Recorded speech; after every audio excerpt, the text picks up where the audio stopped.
unfinished psychological wound attached to that girl. There was once a boy who saw a girl, not merely with his eyes, but with his imagination, and the imagination is dangerous because reality only shows what is, imagination shows what could be. The boy did not merely see her face, he saw a future, a home, a redemption, a completion, a hidden doorway into life itself. Years passed quietly. The feeling remained underground like buried fire. Then one day, he gathered courage and spoke, and life answered. Not with cruelty, not with violence, simply with reality. She walked toward another path, and in that moment, something inside the boy shattered. Not his heart, his self image. Until then, he secretly believed one day life will choose me too. But suddenly, he saw couples everywhere on roads, in cafes, in offices, in streets, near colleges, on phones, in conversations. And each couple became a mirror reflecting one silent sentence: you are outside. This is how psychological suffering begins. Not through events, through interpretation. Another man holding a girl's hand became proof of inadequacy. Another relationship became evidence against his existence. And slowly, without noticing, the boy stopped living in reality. He began living in comparison. Now understand the tragedy carefully. The girl herself had moved on long ago, but inside the boy's mind, she remained frozen in sacred memory, not as a human being, as a symbol of validation, acceptance, masculinity, worthiness, entry into adulthood, entry into real life. And every time he saw a couple, the old wound whispered, see, others were chosen, others entered life, you remained behind. This whisper became relentless. At night, it grew louder, especially when the world became silent, especially when the body was tired, when the stomach was heavy, when the nervous system was inflamed, when loneliness echoed through the room. Then the mind would begin its cinema. Another country, another man, sex, comparison, regret, fantasy, loss. The boy suffered not from reality, but from repeated imagination. And the strangest part, he thought he was grieving the girl, but slowly he realized he was grieving an imagined version of himself. The man who would have been desired, chosen, wanted, experienced, complete. The wound was never, she left. The wound was, maybe I was never enough. And because this wound was never fully seen, the mind kept reopening it through symbols. Every couple became a knife. Not because couples are dangerous, but because unresolved pain searches for reminders. Then one day, exhausted, the boy sat quietly and saw something terrifying. He saw that for 2 years, he had not been living with a girl. He had been living with a ghost. A psychological ghost made of memory, fantasy, comparison, and repetition. The real girl existed somewhere far away, living an ordinary human life. But inside him, she had become mythology. And mythology has enormous power over an unconscious mind. Then another realization came, sharp as lightning. He saw that he never truly wanted her. He wanted what he believed she would give him: completion, status, healing, entry into the world of love and sex, escape from loneliness, proof that he mattered. And suddenly the illusion cracked. Because no human being can permanently give another man these things. A relationship may bring joy, warmth, companionship, but psychological incompleteness simply changes shape inside relationships. The lonely man says, will I ever be loved? The attached man says, will she leave me? Same fear, different costume. And slowly the boy understood. His suffering was not created by the girl, nor by couples, nor by America, nor by sex. His suffering came from making external events responsible for his inner worth.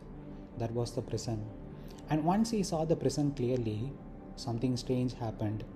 The wound did not disappear overnight, but it stopped looking sacred.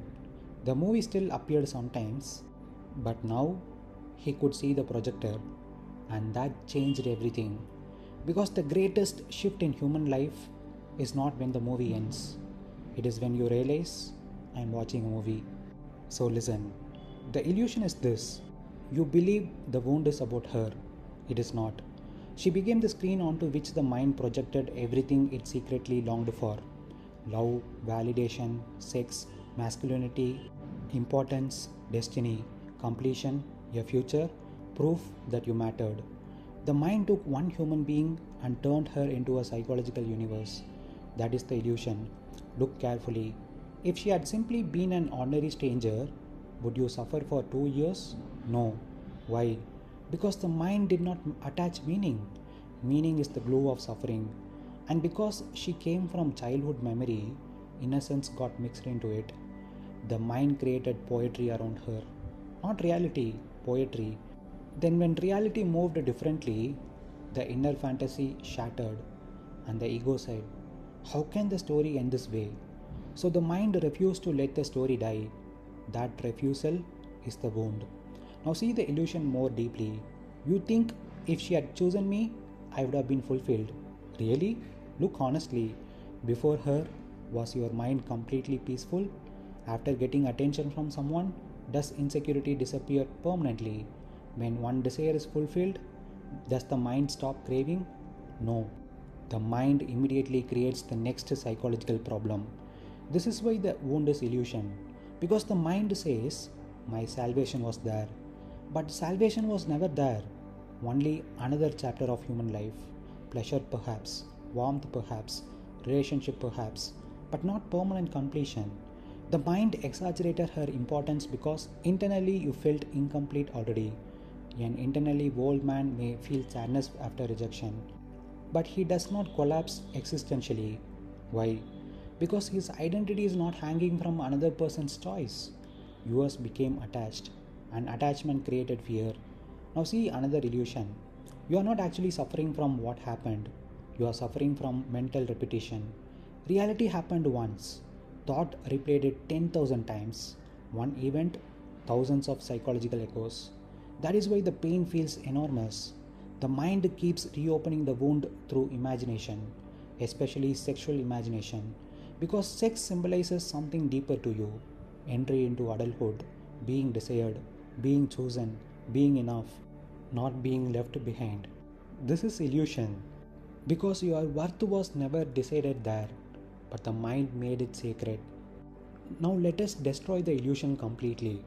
Right now, somewhere in the world, she is simply living ordinary human moments: eating, working, scrolling, laughing, arguing, sleeping, feeling confused sometimes, feeling lonely sometimes, feeling uncertain sometimes. But inside your mind, she became mythology, not a person, a psychological monument. And monuments imprison people. Reality is ordinary, the mind makes it epic. That is the illusion. And another illusion. You think the wound proves deep love, but it proves deep attachment to fantasy. Real love sees another human being clearly. Fantasy turns them into emotional salvation. There is a difference. Now understand the final illusion. The mind secretly believes, if I fully let go of this wound, then the story meant nothing. No, it meant something.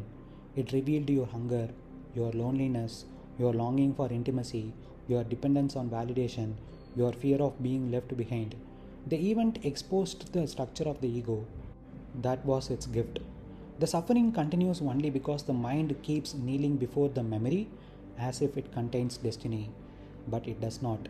It contains a lesson. That is all. And the lesson is this: a mind that depends on external selection for inner worth will always suffer. Today through a girl, tomorrow through money, later through status, then through aging, then through comparison. The object changes, the dependence remains. So the real freedom begins when you quietly say, I turned one human being into psychological salvation. That was the illusion. So listen, the unfinished psychological wound attached to that girl was never truly about the girl. It was about the meaning your mind attached to her. She became a symbol of being chosen, a symbol of entering adulthood, a symbol of love, sex, validation, and destiny, a symbol of the life you thought you missed. And when reality moved differently, the ego experienced collapse, not because life ended, but because an imagined future ended.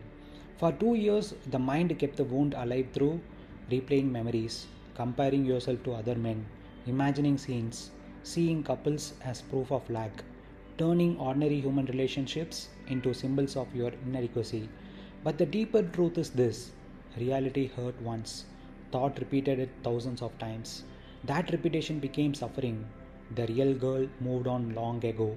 But psychologically, the mind kept worshipping the memory, trying to extract validation, meaning, and identity from something already over. That is why the wound remained unfinished. And now you are beginning to see the illusion. No human being can permanently complete another human being. A relationship may bring warmth, intimacy, joy, companionship, but psychological dependence always creates fear. The mind that says, I need someone to feel complete, will eventually suffer, whether alone or in relationship. So, the real healing is not how do I get her or how do I replace her. The real healing is seeing clearly I turned one person into psychological salvation. That was the illusion. And once deeply seen, the wound slowly loses its sacredness.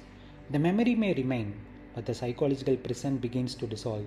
Because freedom begins the moment you stop asking another human being to carry the burden of your inner birth.